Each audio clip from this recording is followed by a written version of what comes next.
How you doing, guys? We're back for some more beer reviews.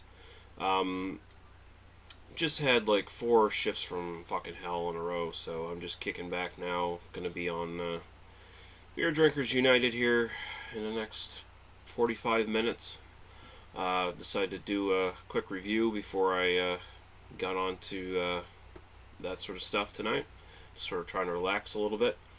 Have a new beer to the NSLC. It's one of the ones, if you've been watching my videos in sequential order, you'll have noticed me mention that there's been a sort of an influx of Ontario stuff recently to Nova Scotia, to our NSLC. This is one of the other items.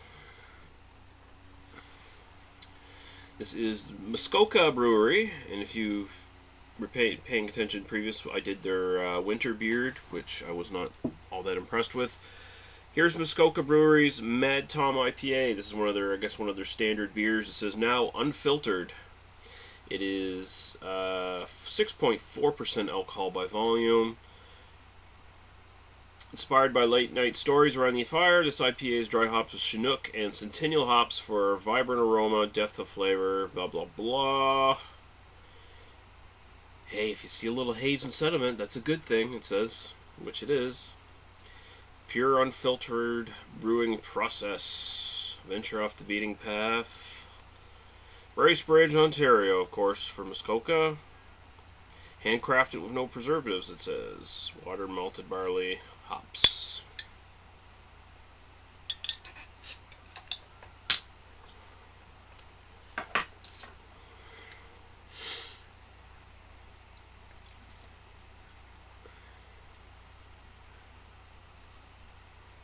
Okay.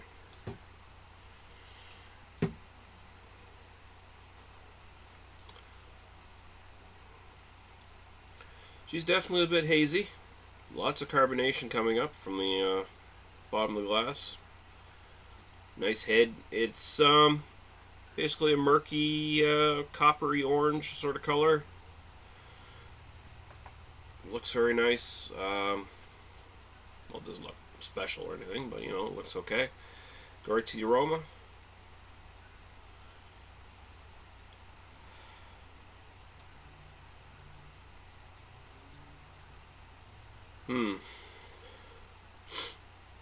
Certainly got that pale ale sort of smell. Sort of reminds me of like your Sierra Nevada Southern Tier kind of standard American pale ale sort of smell, I guess, in a way, which would usually classify as an IPA here in Canada anyway, just as a sort of a cultural difference where the Americans hop the shit out of everything.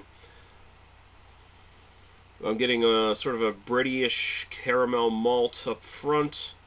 The hops are kind of faint. Just getting sort of this light citrusy smell. Could be grapefruit.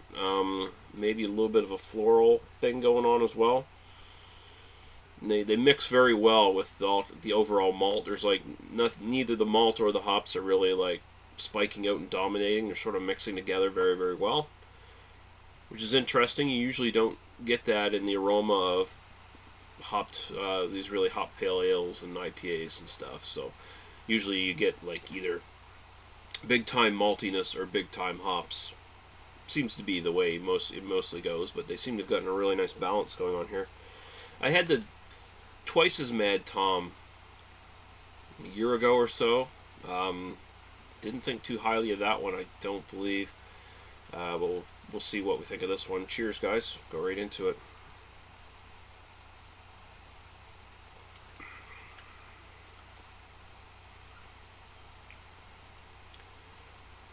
Almost all hops in the actual taste.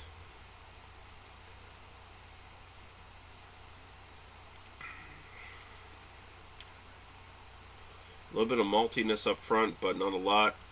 Pretty light in body. Dry hops in the back.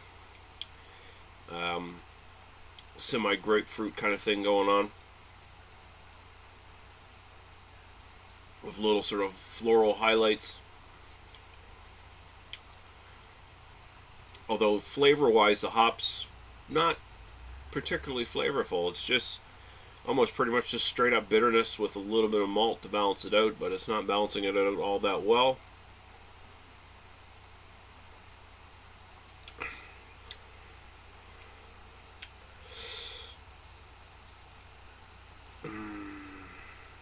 Not bad, but sort of dryness and bitterness lingering on that I'm getting from this. That's what I expect from like a double IPA, an Imperial IPA. And in that case, in most double IPAs or Imperial IPAs that would have that level of bitterness in the aftertaste, they would usually be backed up with a lot of hop flavor as well, and a really nice malt backbone to balance things out. So you're not just getting all, excuse me, dryness. But basically, I'm just getting that sort of astringent dryness, bitterness kind of thing without much flavor. So it doesn't make it all that pleasant a drink for me, honestly. I seem to recall this being a well-regarded beer from a lot of people, and so I don't know, maybe it's just me, maybe it's just my palate, but I'm not really into it all that much, to tell you the truth. I will give this a 3.25 out of 5. It's not terrible or nothing, but for my taste, it really doesn't work too well. It's not particularly complex. There's not a lot going on. It's just pretty much straight up bitterness, and I don't want that from my IPAs. So, yeah. Muskoka's Mad Tom IPA. It gets a 3.25 out of 5, but that's as high as I'm going to go with it. Alright, guys. Thanks for watching, and we'll see you later. Bye-bye.